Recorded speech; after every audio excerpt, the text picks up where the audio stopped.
what I think you are speaking to is shame masking itself as motivation. So the part that feels like, okay, this is protecting younger me that was so afraid of feeling unworthy.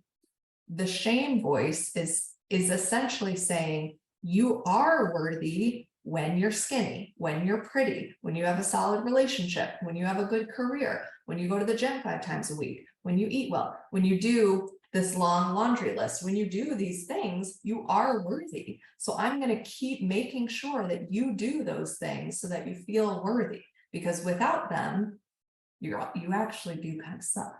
You know, without them, you're actually not that worthy. Without them, you're just another like, ugh, person, and we don't want the world to see that. So I'm going to make sure that you do all of these things, and that way you'll always be worthy.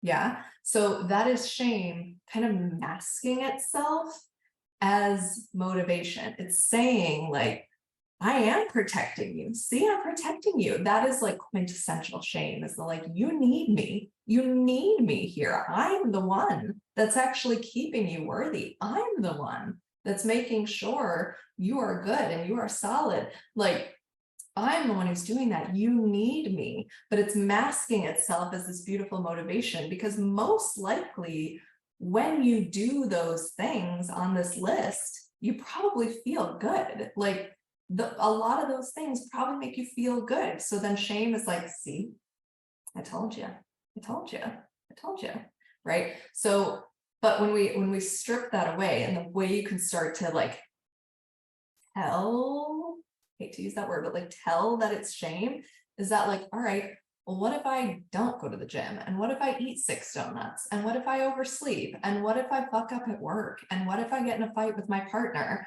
How do I feel then? Like a piece of shit, right? I feel unworthy. I don't deserve this, blah, blah, blah, blah, blah. So when we can start to peel back the shame and actually look at that, like, can it come from actual worthiness and love?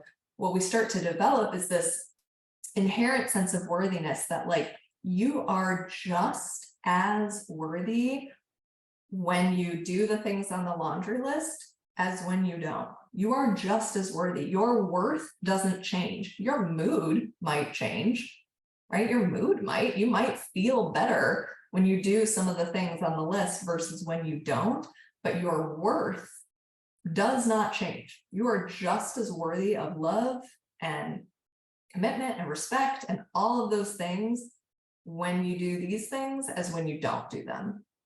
Yeah.